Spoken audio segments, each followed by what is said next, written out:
चांगल्या लोकांसोबतच नेहमी वाईट का होते? आपल्यापैकी प्रत्येकाच्या मनात कधी ना कधी येतोच तो प्रश्न, म्हणजे चांगल्या लोकांसोबतच नेहमी वाईट का होते?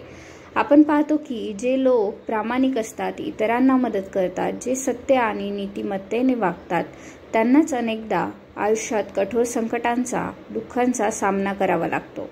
या उलट काही वाईट लोक सहजपणे यश मिळवतात, सुखी दिसतात. तेव्हा मनात विचार येतो, हे असं का? सर्वात आधी आपल्याला हे समजून घ्यावं लागेल की वाईट गोष्टी फक्त चांगल्या लोकांसोबतच घडतात का? नाही. दुःख, संकट, आजारपण किंवा नुकसान हे कोणा एका व्यक्तीची जात, धर्म किंवा स्वभाव बघून येत नाही. ते मानवी जीवनाचा एक नैसर्गिक भाग आहेत. फरक एवढाच आहे की जेव्हा एखाद्या चांगल्या माणसावर संकट येते तेव्हा आपल्याला ते जास्त जाणवतं, कारण आपली अपेक्षा असते की त्याने नेहमी सुखी असावे. आपले मन लगेच विचारते, एवढा चांगला माणूस असूनही याच्यासोबत असं का झालं? चांगले लोक कठीण प्रसंगी अधिक त्रास सहन करतात. यामागे एक महत्त्वाचे कारण आहे, त्यांची सहनशीलता आणि नीतिमत्तेवरील त्यांचा विश्वास.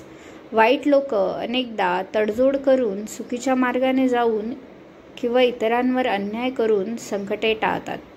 पण चांगले लोक सत्याचा आणि नीतिमत्तेचा मार्ग सोडत नाहीत. ते कोणाचे वाईट करत नाहीत.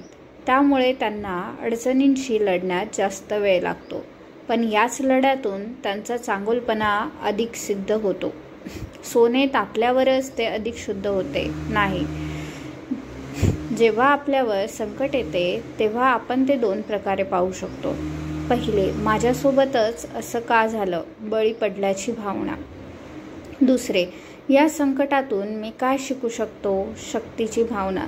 चांगले लोक संकटाकडे सजा म्हणून न पाहता शिकण्याची संधी म्हणून पाहतात. प्रत्येक दुःखी अनुभवातून ते अधिक कणखर, अधिक समजूतदार आणि अधिक सहानुभूती दर्शवणारे बनतात. ज्या व्यक्तीने कधी दुःख पाहिलेच नाही, ती दुसऱ्यांच्या दुःखाची किंमत कशी ओळखणार? चांगले लोक दुःख सहन करतात. आपण त्यांना त्या अनुभवाने अधिक माणुसकी शिकायची असते, जेणेकरून ते इतरांना आधार देऊ शकतील.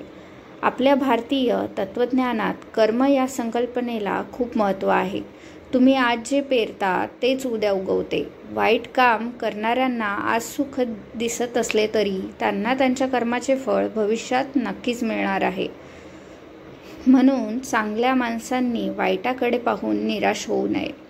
तुमचा प्रामाणिकपणा, तुमची मदत करण्याची वृत्ती आणि तुमची नीतिमत्ता हेच तुमचे खरे धन आहे.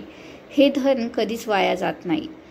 या प्रश्नाचे कोणतेही सोपे आणि सरळ उत्तर नाही, पण एक गोष्ट निश्चित आहे, तुम्ही चांगले असलात म्हणून तुमच्यावर वाईट प्रसंग येणार नाहीत असे नाही. पण तुम्ही चांगले असल्यामुळे तुम्ही त्या वाईट प्रसंगांना धैर्याने तोंड द्याल, त्यातून काहीतरी सकारात्मक शिकाल आणि इतरांना प्रेरणा द्याल.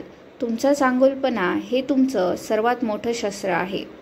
वाईट प्रसंग हा आपल्या चांगुलपणाचा शेवट नाही, तर तो आपल्या आत्मपरीक्षणाचा आणि अधिक मजबूत होण्याचा एक टप्पा आहे. म्हणून चांगले राहा, आपले काम करत राहा आणि नियतीवर विश्वास ठेवा. धन्यवाद.